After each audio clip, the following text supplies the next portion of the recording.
Alright, so I did want to make this video for those of you who are curious about the drains, curious about what things kind of look like post-surgery. Sorry, the lighting in my bathroom is really bad.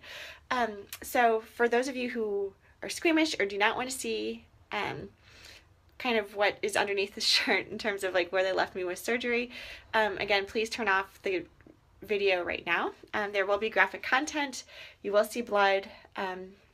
And also other fluids and stuff. So it looks gruesome. So if you don't want to see it, turn off now. I'll give you time to do that.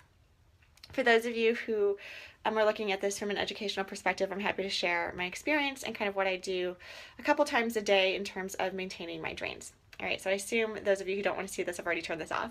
For those of you who do, thanks for watching. So I don't, again, have a good place for my phone.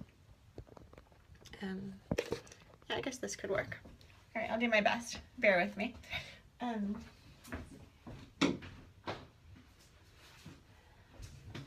I had to run out and get my notebook too. So again, a couple times a day, I just record the measurements of my drains as well. So we'll keep this here. So again, I have to drain, and I just woke up this morning.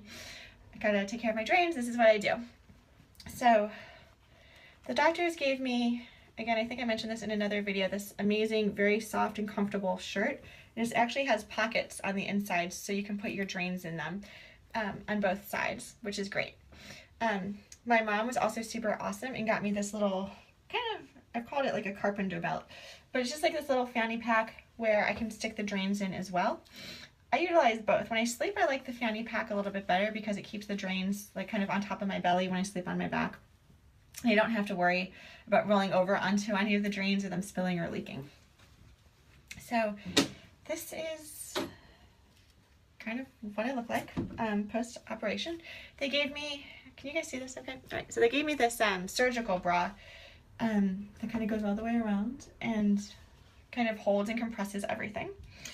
And then I also have 3 drains. So I have a drain on each side for where they did the surgery, plus a drain up here, a third drain for my lymph nodes. So I have 3 drains, and yeah, they're okay. You can, I'm not going to get too graphic here, but they're literally just inside, and they come out with blood and liquid. I'm not going to take off my surgical bra to show you the actual scars because I'm still healing. Again, this is only day 4, and I have a meeting next week with my doctor, so at that point we're going to probably look at the sutures and kind of see where everything's at that point. But I think this is graphic enough for my first video. So the doctors also gave me, let's see, these little containers. So what I do, container 1, container 2, and container 3. So I just open them all up.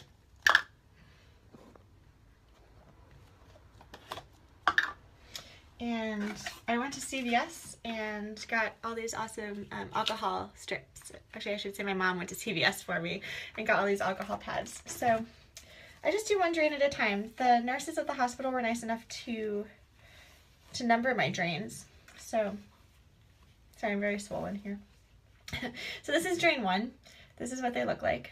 And I take just 1 drain out at a time, get an alcohol pad. And what they suggest is you milk the drain. So I hold on to it up here and just take the alcohol strip and slowly push the fluid through the drain. Sometimes it gets a little twisted. And I am using a lot of tension, so I'm holding on to it really tight. So first of all, I'm not feeling any pulling or tugging from the actual site. I'm holding on to it very tightly here. And then with my other hand, just pushing the fluid into the drain. This is helpful because sometimes you'll get like pieces of blood and stuff that are pretty thick and can't get through the drain themselves. So creating this section, the suction actually really helps move the fluid along. So I do that, and this one actually looks pretty good. I might do it again just to make sure I'm getting the most liquid out of there as possible. Again, I just woke up, so there should be a good amount of fluid here. All right, and then I just unplug it. This one's taped because it tends to leak a little bit on me. But I just untape it. it expands like a little grenade. And then I get into my cup number 1 and just drain out any liquid that was in the drain. So the way these drains work is by like suction. So once you take out all of the liquid, you can just squeeze it really tightly. Sometimes you can roll it up really tightly. I take my alcohol tab again and just kind of clean the top of it just to make sure no germs are getting into it. Close it, and now it's like a little suction cup. And so this suction will actually pull the fluid from inside of me and get it into here. So I do this a couple times a day. So that was drain 1. It's important when you look at your drain, there's not a lot of liquid in here, which is great. 3 days ago, there was a lot in here, and it was also more of a red color. So you're eventually going to see the amount of liquid being drained decrease and the color go from like a red color to almost a yellow and clear color. So I'm going to say this is kind of like an amber, and just looking at it, it looks like it's about 10 cc's. So on my chart, I'm just going to record the time. So today is, let's see, 4:11. The time. Drain 1, drain 2, drain 3. So the time is 8:15 a.m. and drain 1 was 10. So that's an example of what I do, and I just repeat that 3 times. So looking at, we're going to do drain 3 next because this is the one connected to the lymph node. This one, you can tell right away, has a lot more liquid in it. So again, I take my alcohol strip, I make sure I hold on to it very tightly because I don't want to pull the drain out. That would be quite painful.